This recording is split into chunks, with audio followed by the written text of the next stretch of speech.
transformation of a kind of culture, because before Transparency International, I mean, people were concerned about corruption, but where were the tools that you had? And the naming and shaming and comparison is a very valuable way of manipulating and leveraging and putting pressure on governments who don't like to be exposed. They don't like to be number 182 in the list of corrupt levels of corruption. And so there's a whole number of these indices. Some of them are not related to normative things. Some of them are things like competitiveness. But again, countries are competitive in their competitiveness ratings. Nobody wants to be at the bottom of that list either, because it's a matter of pride and how well you're managed, etc. So you see these people, and as I say, I don't know if you'll get a chance, if you know Peter Eigen, if you've seen him, but he's just one living human being who at one point in his life was a young student somewhere, probably in Germany, doing something, and had a career and learned a lot from what he saw and decided that he needed to do something. So I admire him enormously, and he's a really, really good guy, really a sweetheart. So what do you think? Should we start chatting and let other people meander in, or shall I wait, or do you think this is all it's going to be? Get started. Yeah, this is the breakout sessions are going, so we've got 3 or 4 students. Okay, so we can just... I just said, how would you like to do it? Because since there's so few of us, do you want to ask me questions, or do you want me to say a few things, or do you want to even make a suggestion of things you'd like me to talk about a little bit, or what would be most interesting for you? Do you want me to say just a little bit about who I am and what a nice girl like me is doing in a place like this? I think that we're going to help us generate questions. Yeah, okay. Well, let me just talk a little bit about my own experience and how I come here. Oh, you know what I did? I walked off with somebody's microphone. no, that's Oh, no, that's your microphone. Sorry. that's a good microphone. Oh, God, I'm losing my marbles. Let's see, this is catch me before the dementia really clicks in, guys. Whoops, now it's... I just suddenly looked at it, and it didn't look like the translation. Oh. All right. I just suddenly looked down and forgot I had this thing on me. Because I didn't think it was a bug and start swatting it or something. Could have done that. Okay. Just forget I ever did that. I had it nicely in my pocket or something, and now it doesn't know where it wants to go. Here. Put it on here. Okay. Oh, sorry, I probably covered it up. Yeah. It was here. Okay, no, it fell off. You're right. Old Eagle Eye Nikolai there. I know, he's really... Okay, don't try to get anything past this guy because he sees it. Okay. Okay. My name is Kim Campbell, and I was born and raised in British Columbia. I was actually born in a little town on Vancouver Island, raised in Vancouver. Now, I came from a family that were not political. My father was a lawyer. Both my parents were in uniform in World War II. My father fought in the Canadian Army, was wounded in Italy. My mother horrified her mother by signing up as a Wren in the Canadian Navy, where she trained as a wireless telegrapher to track the emissions of German U-boats in the North Atlantic and Gulf of St. Lawrence, because of course a submarine cannot communicate underwater, so they have to surface and and if 2 shore stations could intercept a message by triangulation, you could locate the submarine, send out planes or ships against it. And actually German submarines came right up off the coast, right up into the Gulf of St. Lawrence during World War II, right off Quebec City, as well as in the North Atlantic.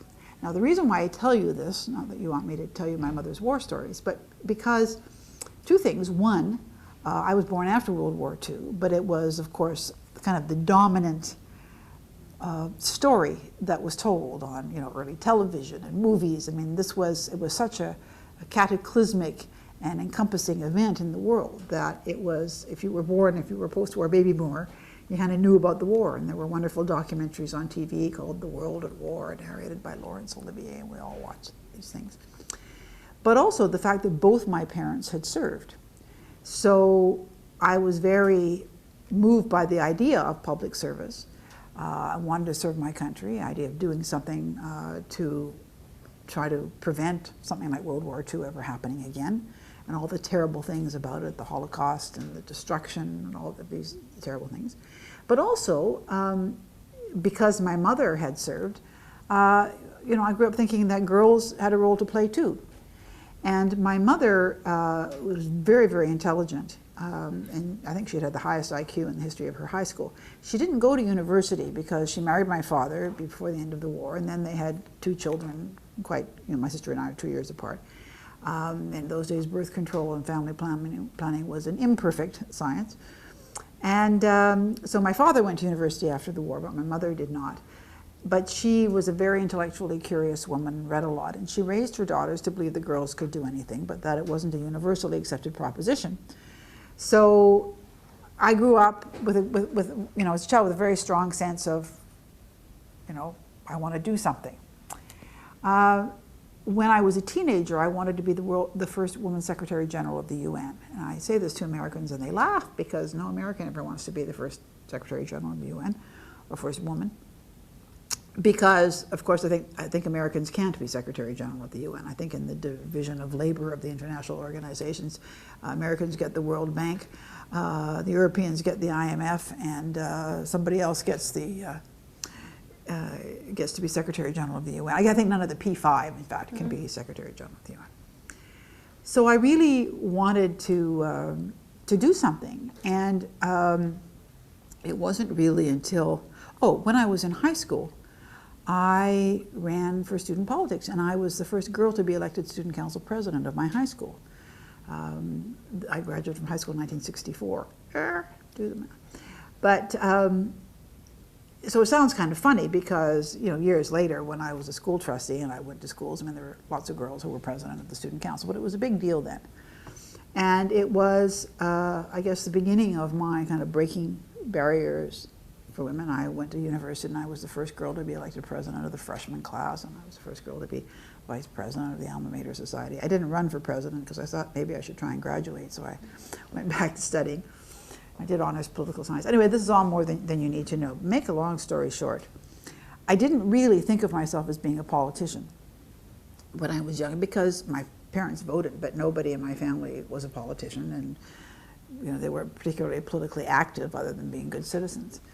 And it was, and then I went to graduate school. I did my undergraduate degree in international politics, and I went to the London School of Economics to do a doctorate in Soviet government. And I spent 3 months traveling in the Soviet Union in 1972, which was very interesting because I'd never traveled alone before, and traveling alone in the Soviet Union was очень интересно, as they would say. It was very interesting. But I also realized, I came back and I started teaching university, and I realized I wasn't really cut out to be an academic, that I really wanted to do kind of hands-on things, that you know, although I enjoyed being trained as a scholar and it was very valuable and interesting, I didn't want to spend the rest of my life writing academic papers to publish. I think it's really important that people do that, and in fact, as a politician, I became a great consumer of scholarship, so I don't denigrate it, it just was something I realized it wasn't really for me.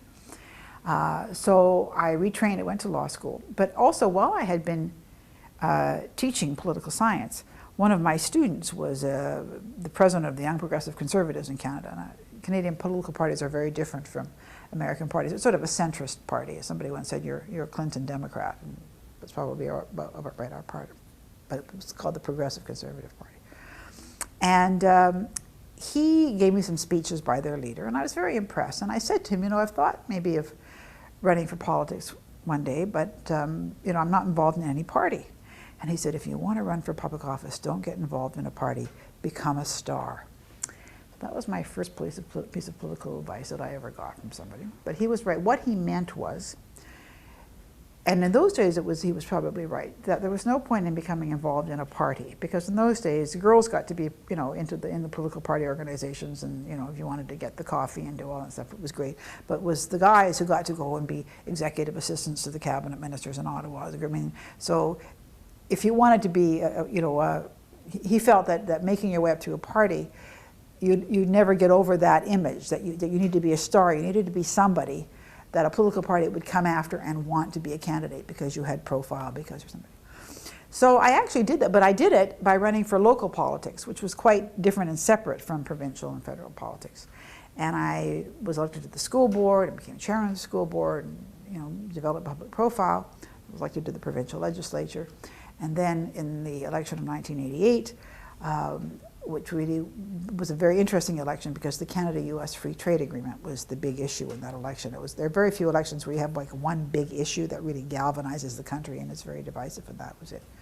And I resigned my seat in the provincial legislature and ran federally in a very difficult constituency, and I was nominated late, and I won.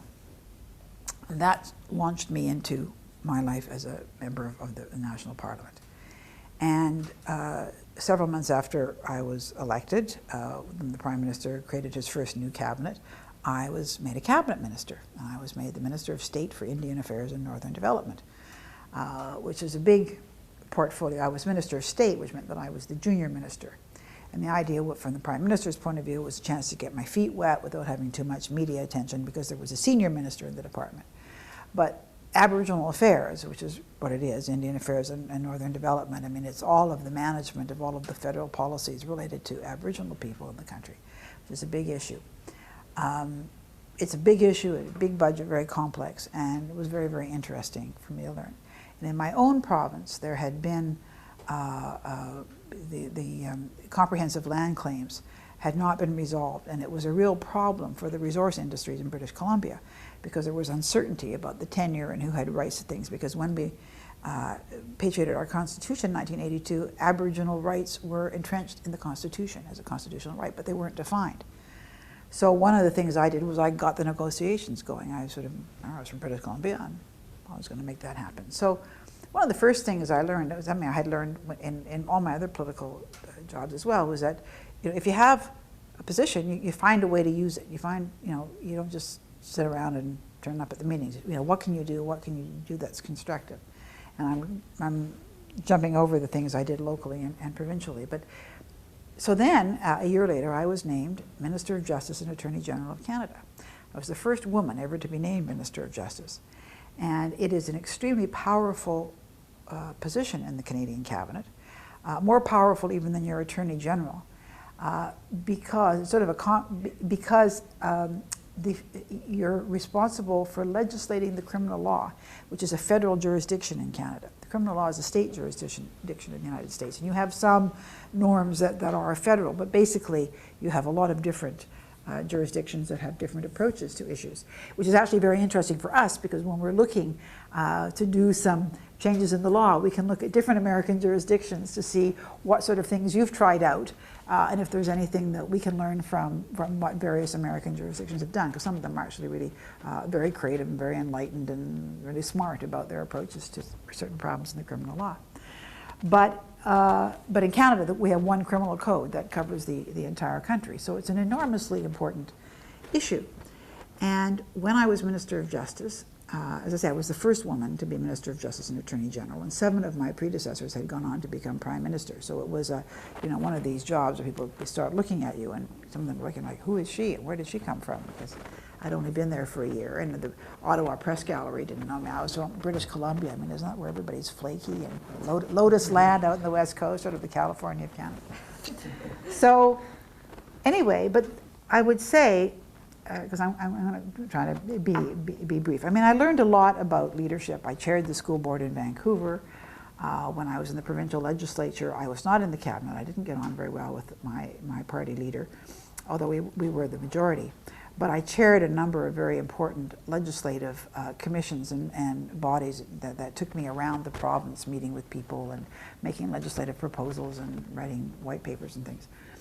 So when I got to Ottawa, this was my first experience actually sitting as a cabinet minister, which is very powerful in a parliamentary system of government.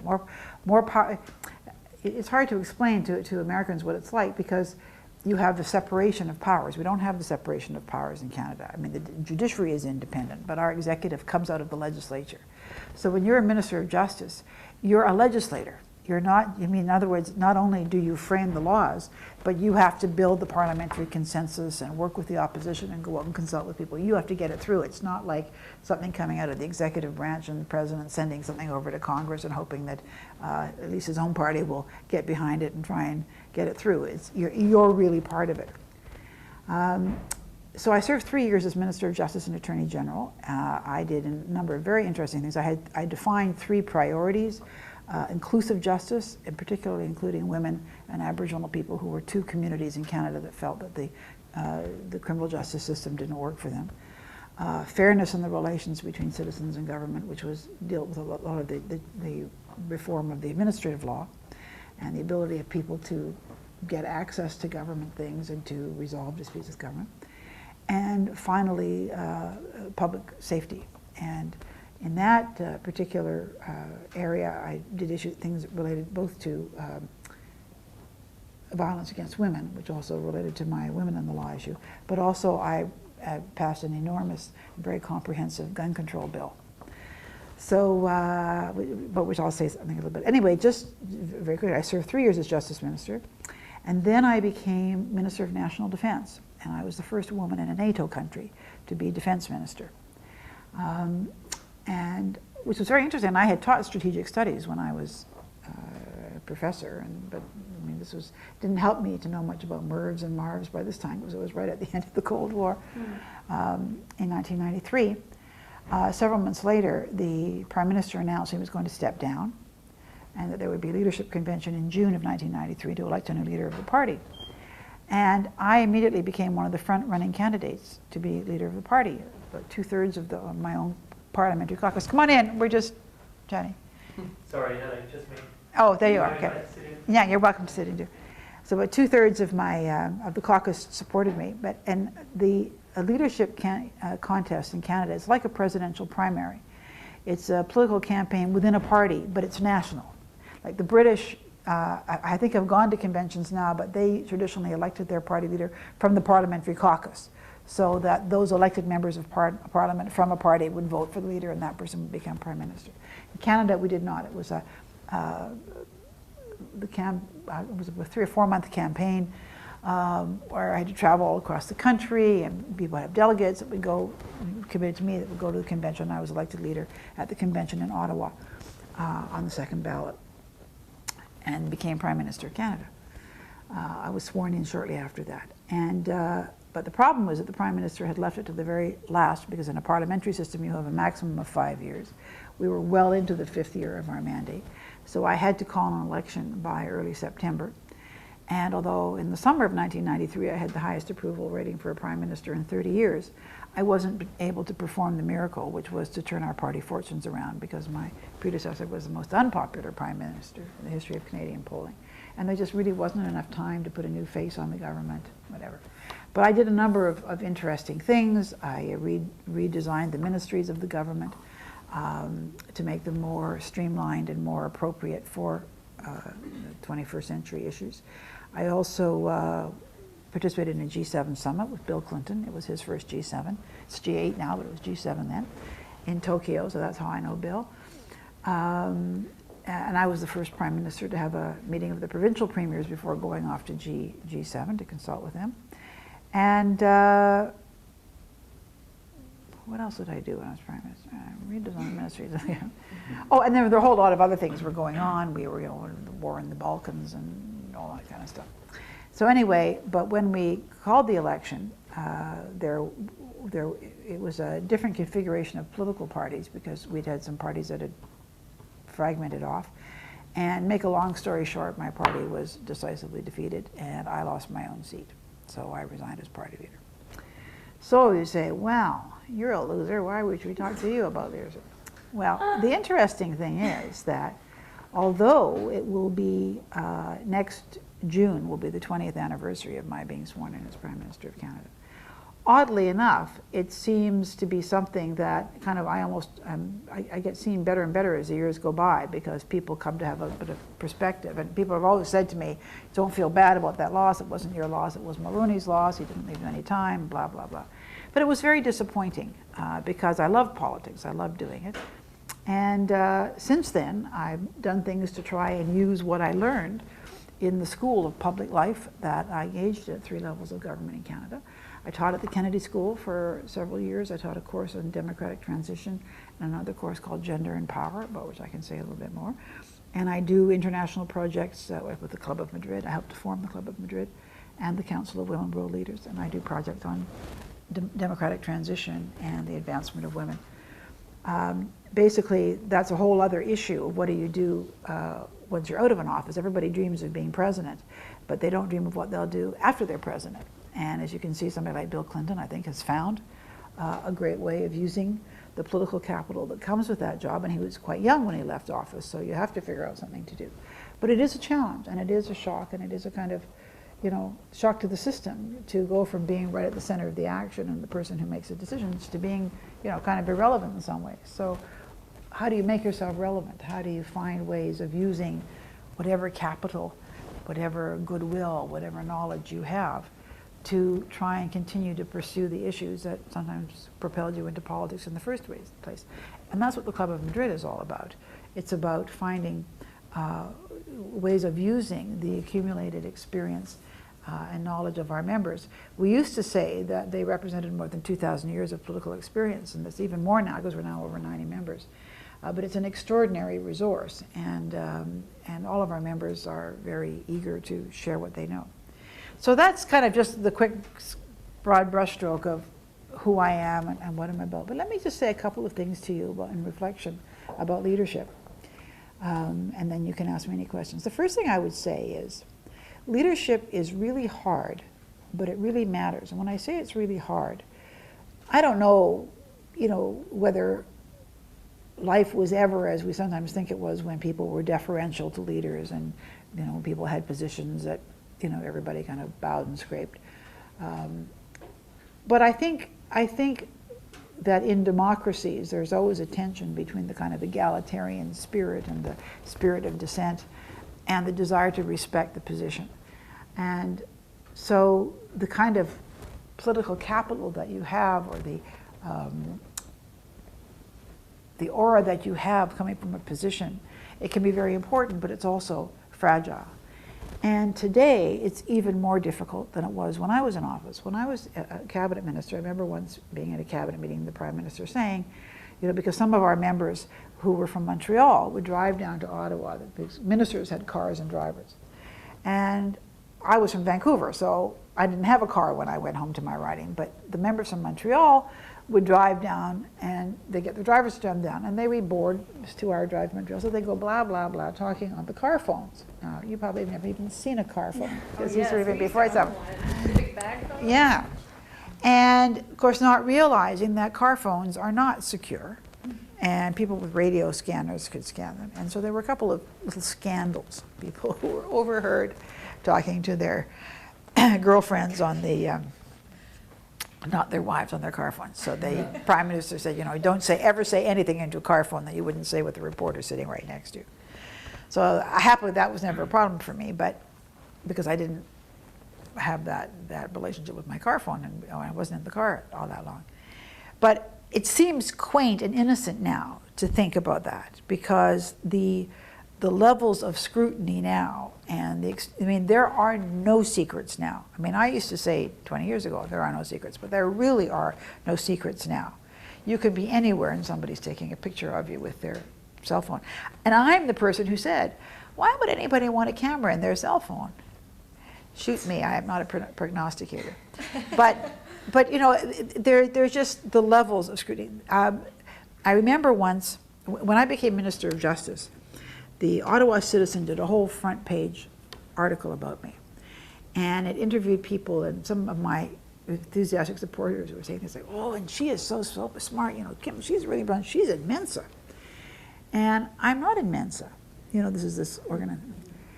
So I was at a dinner where the editor of the Ottawa Citizen was attending. And I said, I'm a bit embarrassed because you guys did a big article about me that said that I was in Mensa. And actually, I'm not in Mensa. And he said, well, you should write a letter correcting it because it'll go in the files and, people bring it up. But this is talking about paper files, if you can imagine. Come on in, whoever you are. Thank you. Hi.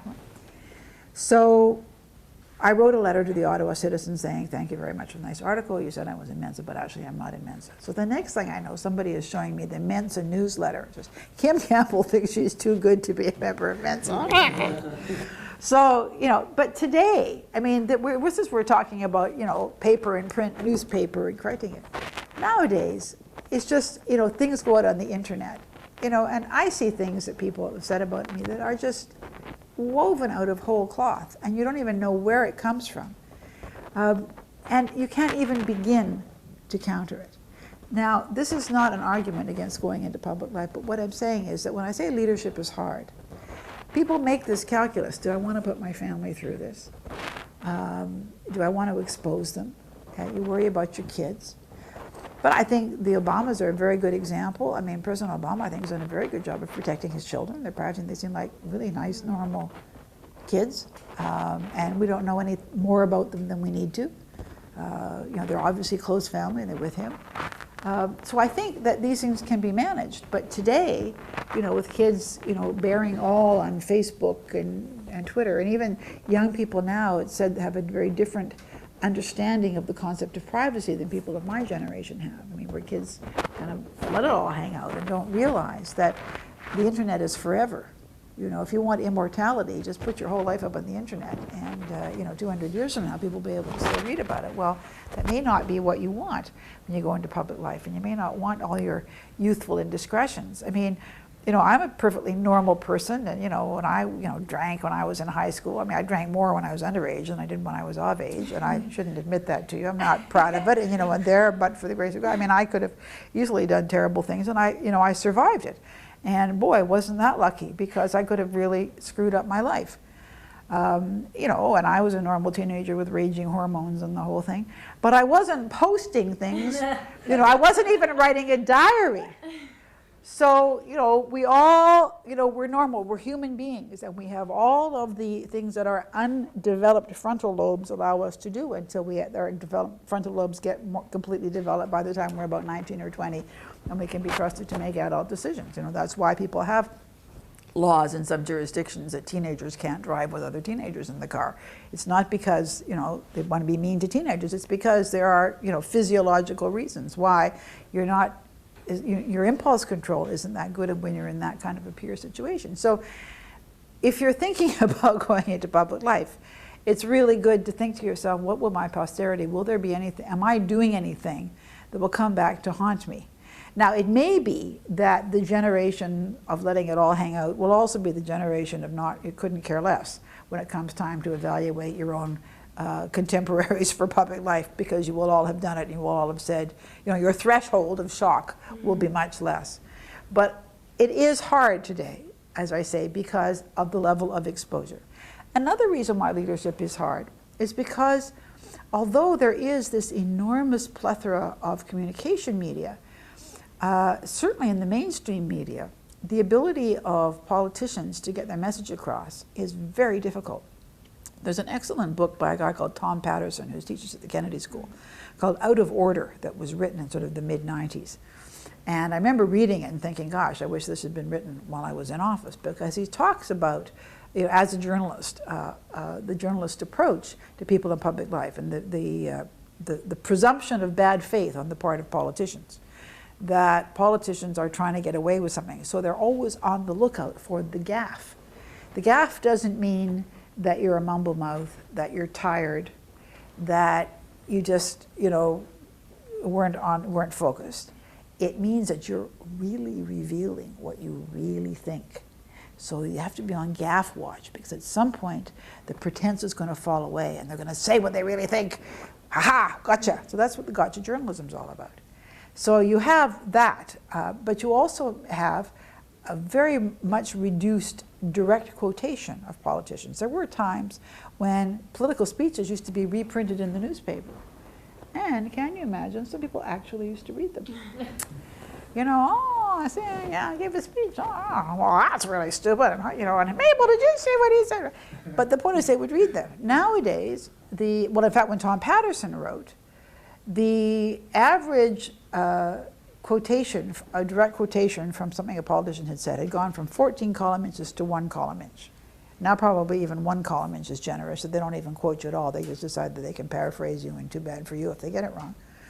And in terms of radio and television, it had gone from 45 seconds to 10 seconds. So there you are. One of the reasons, and why I love radio, and especially things like you know, radio interviews or talk shows or open line shows, is because radio is a great medium for ideas. and it's personal enough that people can hear the nuances of your voice. If you're making a joke and you're being ironic, it comes across on radio. And there's no distraction of visual images. People used to say to me, "Oh, Kim, I saw you on TV the other night. You were really good." I said, "Oh, what was I talking about?" "Oh, I can't remember, but it was really good." Well, I suppose you should be grateful for small mercies, but the point is that most of the communication on television, about 90% of it, is visual. So again, if you're trying to communicate ideas, it's very difficult. So here you have a world in which we are bombarded with information and media and all sorts of things. But the ability of people who are making crucial decisions for your lives to communicate those decisions and why they're doing them is very much more difficult.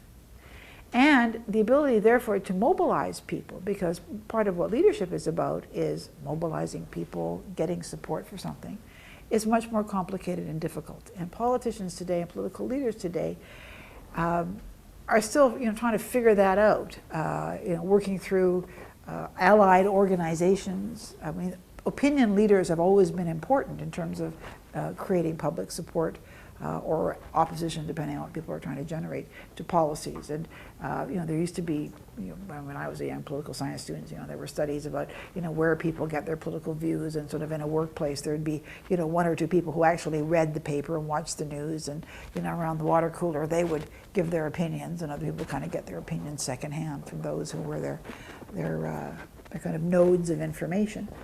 I don't know if that holds now in the days of the internet, but maybe some of that role is played by the aggregators, whether you read the Huffington Post or the Onion or any of those things. That there are people who are kind of filtering the news, but people often tend to go to those sources that are ideologically or philosophically congenial to them, which means that they're not really going to hear a lot of conflicting information and may be terribly surprised to hear something that is counterfactual to what they have been led to think. So all of these things, I think, make it very, very difficult for leaders to lead. Now, does that mean you should give up and say, not even going to think about it? And the answer is no. I think actually leadership is incredibly important, and there are several different ways in which I think it helps to make social change. I'll just give you an example from the breakout group that I was sitting in, because we were talking in that group, the focus of our conference is on women and the empowerment of women. And we were talking about policies that have created quotas for the political participation of women and women on corporate boards. And the former Prime Minister of Norway, Prime Minister Bondevik, former President of Chile, Ricardo Lagos, and the former President of the Spanish government, President Zapatero, were talking about things that they had done. And if we talk about Norway, when Prime Minister Bondevik was in office, they created a quota for women in the parliament, but then they also wanted to create a quota for women on corporate boards. And they started out by saying it was strongly recommended that companies should have at least 40% women. I think the way they phrased it was no fewer than 40% of either sex. So if you had too many women, that wasn't any good either. You had to have at least 40% of each sex, and the intervening 20% could go either way. And the first reaction from companies was, oh no, we couldn't do it. So they actually then passed a law requiring this. And the sanction for companies, they were given 2 years to make the transition. And if they didn't make the transition, they would be delisted from the Norwegian Stock Exchange. Well, after the company said, no, we couldn't possibly do it, within 2 years, they'd virtually all complied. In fact, the average representation of women on corporate boards was 42%. Now, again, when Gro Harlem Brundtland became the first woman Prime Minister of Norway, she had 40% of the ministers in her cabinet were women. And it came to be known as the women's government. And as Prime Minister Bondevik said, because he succeeded her, that after that, that became the floor, that no Norwegian government could have fewer than 40% female ministers. Now, the point I'm making about this is that these decisions were out ahead of where Norwegians were. I mean, Norwegians were supportive of the advancement of women. But these were actually pretty out-front policies. But they were based on a strong philosophical belief in the equality of the sexes. And that there really wasn't any way around that in a democracy. And that where decisions were made that were going to affect people, there had to be an opportunity for significant representation by women and men. And actually, Prime Minister Bondovic said that they had an election for the leadership of his party, which elected, I think, 62% women. And they actually went back and had another election so that there would be at least 40% representation of men. In other words, so the men benefited by the quota. But when you look at that, Prime Minister Zapatero, they call the Prime Minister in Spain the President of the government because they're a monarchy, so they're very funny about their terminology. In my terms, he's what you call a Prime Minister, but they call him the President of the government. When he led the government, he also brought in, his party also had a quota for women, but he also had a cabinet that was 50% women. And it was a transformation because what happened was also it provided experience to women. They also brought in quotas for women on corporate boards. And in this presentation about these quotas, Irene Natividad, who leads an organization on corporate directors, she gave a presentation showing how, after Norway made its decision, how many other countries have followed suit. And it's extraordinary. Even my country of Canada, which tends to sort of, not like ideas of quotas, is now proposing quotas for publicly listed companies in terms of the number of women on the board. Now, Americans generally don't like quotas. But the argument that people make is, Norway, as it was in many ways a controlled experiment, because when Norway said, we strongly recommend that you have women on your board, the representation went from 6% to 7%. When they made it the law, it went from 7% to 42%. And the problem is that all of the arguments for not having women on boards just don't hold up. There is a huge pool of women. What we've seen is, with the changes and opportunities for women, lots of intake for women at the lower levels, but not upgrade, as Laura had said. So there are barriers. So how do you get rid of those barriers? Sometimes you have to force people to change those barriers because that's the only way you're going to change the culture. It's not going to happen by itself. Somebody was saying this morning that I guess maybe it was Gina Davis or somebody was saying that at the rate America is going now in terms of increasing the number of women in your governance, that it'll take another 700 years to get to parity. So I don't know if any of you will be around in 700 years. I don't think I will be. So sometimes you need to make these changes. You need to get out ahead of people. And what is interesting, and I recommend, have you all seen the movie Lincoln? You should see it. Because again, it's a very interesting example.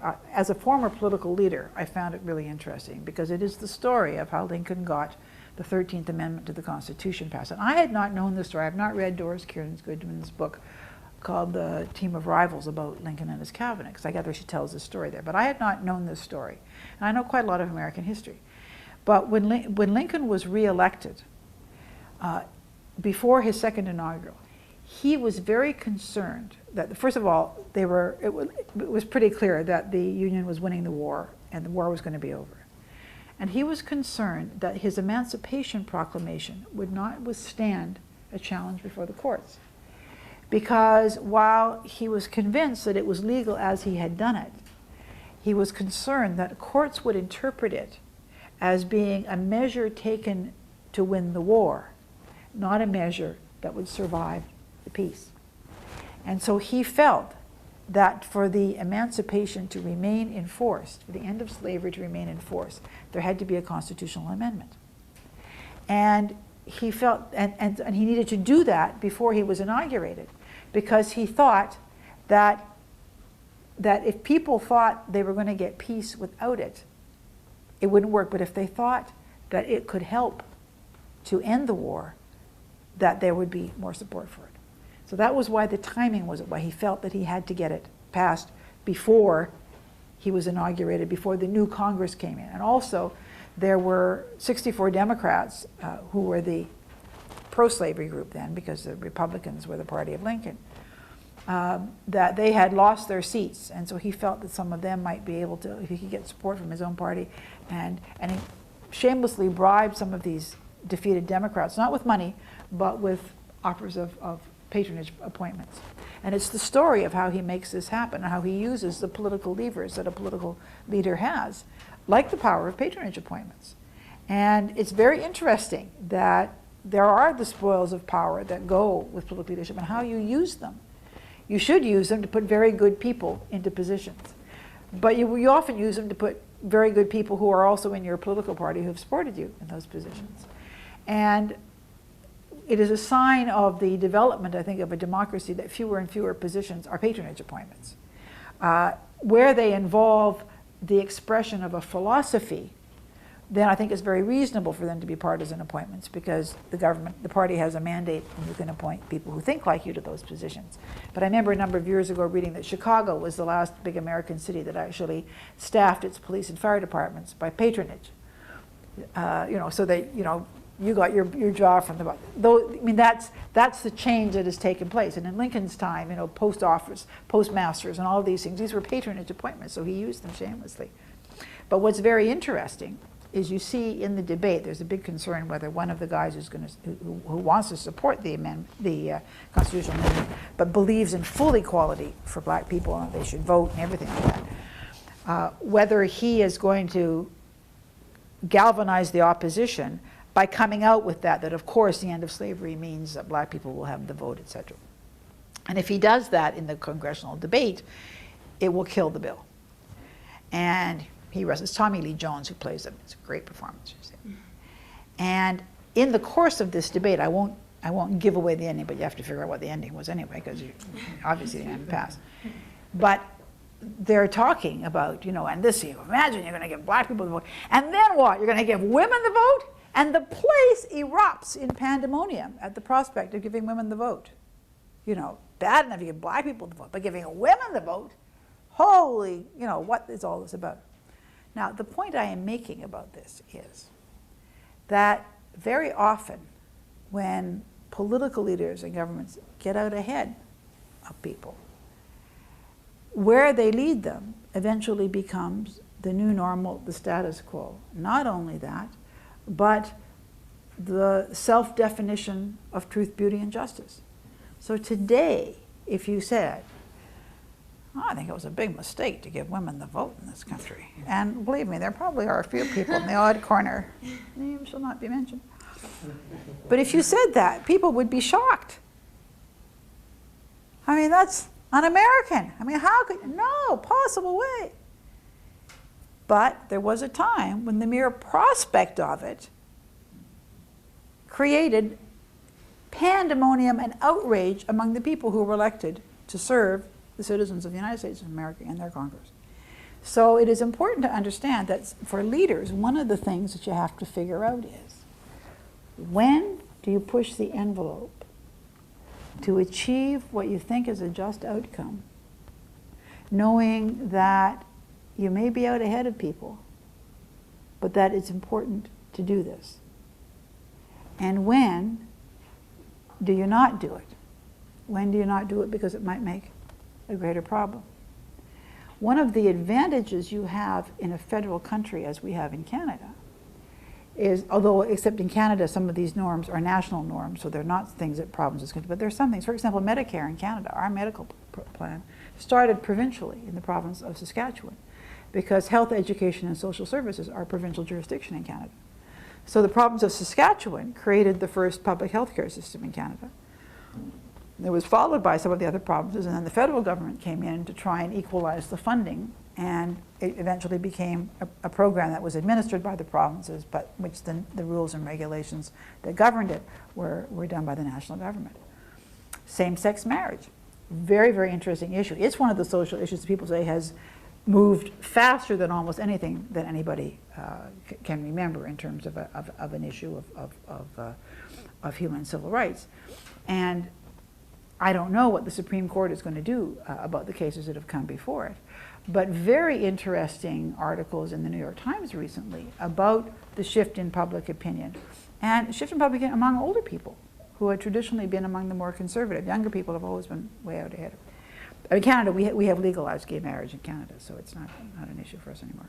I mean, I'm sure it's an issue because it's always going to be an issue in the same way that there are probably people who think it was a mistake to give votes to women. But But that is one of the really interesting challenges, I think, of leadership, is how far you push. And the quota issue with women on corporate boards in Norway, it was very interesting because not only did they exceed their goals in implementation and achievement, hi there, it's okay, but, and we can end whenever you want, but they started a tsunami of change from other countries. And two things I would say. In Norway, I think one of the reasons why they were able to have influence on other countries is that although the Norwegians are seen as quite liberal on these issues, and quite liberal in terms of sexual equality, etc., they're also not seen as flaky. You know, it's a country, those Norwegians, you know, they're kind of up there in the cold and, you know, being kind of, you know, commonsensical, and, you know, they're not kind of like, you know, tropical people being, you know, oh, we're liberal and free and gay and happy because, you know, we don't have to work hard.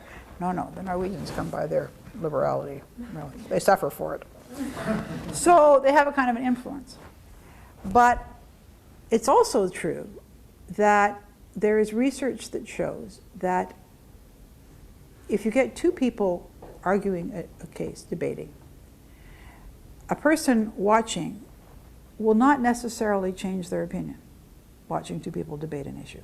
They might develop an appreciation for the fact that there are two intelligent positions to the issue in long form, but they don't suddenly change their views. If you really want people to change their views on an issue, you need to have a counterintuitive person advocate it. So, the Koch brothers hired this scientist, the guy who, the climate change guy, who had been really critical of climate change. And they hired him to kind of do a definitive analysis of the science and come out there and, you know, drop kick the old climate change hypothesis over the goalposts. And so he finally did what he should have done from the beginning, was actually look seriously at the science and studied it, whatever. He said, ooh, I was wrong. It really is happening. And it really is caused by human beings. And whoa, we better do something about it. But his position was infinitely more persuasive to the doubters than Bill Clinton, or me, or anybody who is seen as, you know, a climate change wimpo, you know, somebody who's, you know, these liberal types. So it's really important to understand that when you want to get out ahead, when you want to make those kind of changes, you really need to look for who are your allies, who are the people who will come on board and, first of all, be visibly part of the discussion, but people who can support the change. And why I think with the same-sex marriage issue, what's interesting is, like this article in the New York Times showing this one guy who said he was a conservative Republican. And he wasn't really quite sure what had changed his mind, but it was just sort of people he knew, and I think he was a mechanic or something, or a contractor or something, and, you know, some of his clients were gay couples, and they seemed perfectly nice, and he kind of didn't like state interference in people's lives, and it really wasn't anybody's business. And, you know, that kind of a person is much more persuasive than the people who automatically share those things. So I'm going to conclude, because I could ramble on this forever, and I'm sorry I didn't prepare an actual talk for you. But let me just finish by saying this, and then if you have a question, I'm happy to answer. One of the things that I have found really useful, and is a field that was not highly developed when I was in government myself, although a lot of the things that it tells were things that I understood instinctively and did anyway, and I'm glad to see. But the field of cognitive science and neuroscience and social and cognitive psychology has a great deal to tell us about why we think the way we do, why people have the attitudes they have, and why it may be difficult to change people's attitudes.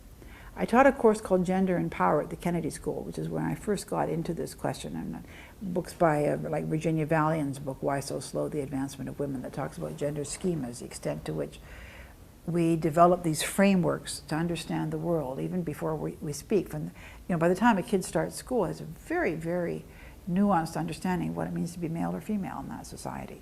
So parents think they're raising their children in a gender neutral way. There's no way you can do that. There's just the communication of images and things are so fundamental and profound. And Gina Davis talking today at lunch, I don't know if you heard her, she has her foundation looking at girls and women in the media.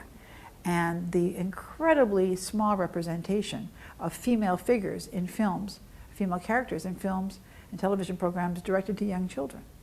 You know, and the ones that are there are often very sexualized. So the images that these little kids are getting of what it means to be female is, you know, very counterproductive for raising little girls who, you know, want to be scientists or engineers or, you know, any of these other kinds of things. So today, I think a leader can benefit enormously from understanding what we have learned about the way we think, what we have learned about Daniel Kahneman's book, Thinking Fast and Slow, is very interesting and very accessible because it talks about, there's a number of different ways that the scientists have approached it. And you have behavioral economics too, also that incorporates some of this stuff. But it's the notion that we have a kind of a visceral, reactive way of responding things, which is part of a kind of a laid down patina of things that we have learned almost by observation, kind of intuitively, subliminally in our society, and that we have another kind of conscious way of thinking, a kind of a reasoned way of thinking, and that many of our judgments are formed by this, what he calls a system one type of thinking. And there's, if you read the book, it's actually quite fascinating about the way you can manipulate the way people respond to questions by how you prime them before you even ask a question. So we think, you know, that it's all free will and, you know, we're all rational and we're thinking things through and reasoning them, and we're not. And I think it's very important to understand your own limitations about how you make decisions, and your own biases and your own reasoning shortcuts. You know, George W. Bush used to say, well, you know, I just sort of rely on my gut, but he had the most uneducated gut in the world. You know, your gut is no good if you don't know anything. I mean, maybe a 90-year-old person can rely on their gut, you know, which is probably rumbling most of the time, but because they have enough experience and maybe they've learned. But the point is, even so, your gut is totally unreliable. And so thinking about thinking is something I think you really need to do, whether you're running a corporation, whether you're running a country, whatever you're doing as a leader is understanding your own limitations. And one of the simple ways that you can get around this issue is to make sure you surround yourself with people who don't think like you. That's one of the correctives of your kind of gut desire to go in a certain way. And that's why the problems of self-replication, when people only hire people who are like them, you know, and they're very comfortable with them and they can't figure out why, you know, it seems to be okay to me, but they're going to get the same kinds of issues. Another book I would suggest that you read if you want to see examples of just terrible leadership and terrible decision making is Thomas Rick's book, Fiasco, about America's entry into the Iraq War. It is a case study of all the wrong things to do for making good decisions, how people set themselves up. And the important thing to remember is bad leadership doesn't come from bad people. If it was bad people, it would be so much easier. You go, ooh, he's a bad, wicked person, ooh. But it's good people who would be horrified to think that they were doing terrible things and that, you know, their poor decision making was going to lead to terrible deaths and, you know, disastrous consequences. So it's not a question, and it's not stupid people. It's not a matter of being stupid. So you can be really smart, and you can be really good, and you can make disastrous decisions. So it's really important to understand what those pitfalls are, and to understand they come from being human, being a human being in complex societies where you have developed certain kinds of ways of processing information that you have to protect yourself from. There's another book called Why Smart People Can Be So Stupid, by Bob Sternberg, who is the head of the cognitive psychology, Department of Cognitive Psychology at Yale, and it's a very interesting collection of essays.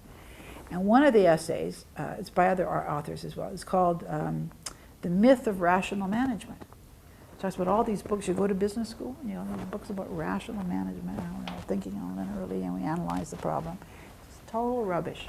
Most CEOs make their decisions based on wishful thinking and denial. They don't want to know the truth, and it's wishful thinking.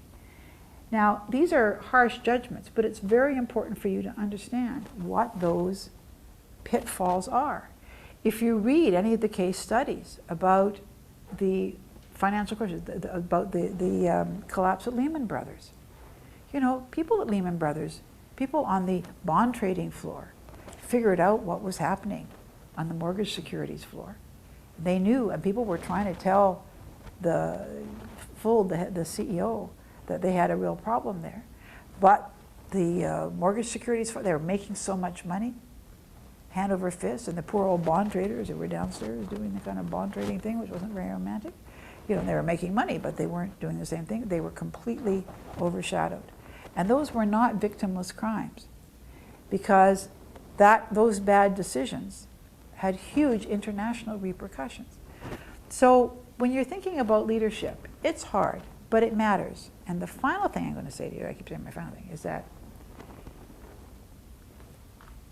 don't be afraid of power. Power exists.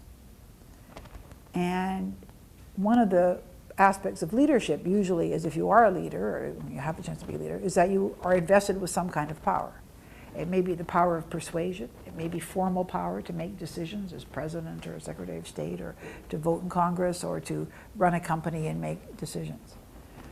And power is a wonderful thing. When people say, you know, what do you miss about being out of politics? Do you miss it? And I don't miss the media, but I miss making real decisions. It is a wonderful thing to be able to be in a position to make decisions about things that matter to you. And that may matter to your country. That may matter to the success of your company or your organization. And somebody is going to have it. People have power. If you think you would exercise it intelligently, if you would go to Jamaica and you would be a wise prime minister, and you would try to surround yourself with people who didn't always agree with you, that you would get out and consult and talk to the people who are going to be affected by what you do, by God, you can learn so much. I tell you, the people will save you from making so many terrible mistakes, because you'll say, well, I think, you know, like with gun control, I mean, all the things that people want to do, and you say, and people who say, well, you know, actually, it's not how it really works. You know, and so, you know, they save you from trying to do things that would just be counterproductive, stupid, and divisive, as opposed to things that would actually increase public safety. So if you think you would do that, then go for it. A lot of time, particularly women, say, ooh, I don't power. Ooh, I don't have power, you know. I want to be in civil society because I don't really want to have power. But I'd really like to influence the people who have the power. I mean, I'd really like them to do what I tell them to do. Well, that's power anyway. So power is really important. It exists. And it is something that you should not be afraid of. But it's a huge responsibility. It carries with it the responsibility to exercise it as wisely as you possibly can. And one of the ways that you can do that is to simply be aware of the knowledge out there that helps us to understand why maybe we don't always make the wisest decisions. And of course, you know, democracy is a blunt instrument. It's not a precision tool, and you sometimes lurch and you try some things that don't work, so you try other things, and you know, it's not something that, you know, you have a master plan. But having an intelligent approach to how decisions are made and taking advantage of the scholarship, again, going back to the fact that, you know, I decided I didn't want to be a scholar, but I'm really grateful that there are people out there, you know, tilling in the academic fields and thinking and writing and publishing and doing research and criticizing research, so that you can, and that's one of the things that you're learning here, is how to think critically, how to analyze a research paper, how to decide whether the arguments are well taken or not. But it's this, you have this wonderful gift of being students, which means you actually have the time and leisure in your life to think about these things. And even if you don't get a chance to read all of the things that I or others tell you to read, you know that that exists. You won't necessarily know all the answers, but you know what the questions are. So as you have time, or you have the need to know these things, you say, you know, Kim Campbell, she talked about research about decision making, and I'm now moving into some important things. I wonder if I should look at some of that. There's a wonderful thing you can do online. After talk, if you go into IAT.com, I think it's called, Implicit Attitudes Test. It's a professor at Harvard, Professor Banji, who created this test. to help you identify your own implicit attitudes, because we all have them. And when I taught my course on gender and power, I used to tell my students to do this. And I took this test. And what they do is they flash images and you respond to your keyboard. And it sort of measures the speed of your response and identifies kind of implicit attitudes that may not be ones that you explicitly have. And one of the things is to do with gender. Another one of the tests has to do with racial attitudes. And I discovered, to my horror, that I associate women with science more than men with science. Now, and I consider myself, a feminist, and girls should be able to be doctors and scientists and nuclear physicists, whatever. But the point is, I'm a product of my culture, and I'm a product of a culture in where the vast majority of images that I see of scientists are of men, and that gives me an implicit attitude, which means that there is a slight visceral discomfort or adjustment that I have to make when I encounter a woman scientist. Now, there's nothing wrong with that. I'm not a bad person, but it's interesting for me to know this, because there was an article in the New York Times recently that says even after all of the kerfuffle that happened years ago at MIT when Nancy Hopkins published this expose of the discrimination of against women scientists at MIT and their smaller labs and all this stuff, and MIT really dealt with it, and they have a woman dean of science, and they have these incredible women scientists. They're prize winners. I mean, there's no question. There was no affirmative action there. These were just fabulous women. Even with all of that, men and women science teachers still expect less of girls who are studying science. So when we're talking about needing to get more girls in the STEM fields, there are these attitudes out there. But if we know we have them, if we understand we have them, we can try and accommodate them. So I'm going to end there, and I'm sorry I kind of blathered on, but I just feel that the world needs good leaders, and we need to understand what our limitations are, not to be discouraged by them, but to realize that we can be even better decision makers, that we can be even wiser if we know how being human can sometimes get in the way of making decisions that we need to make. It's not rocket science, it's social science. Thank you so much. Anyway, and I don't know if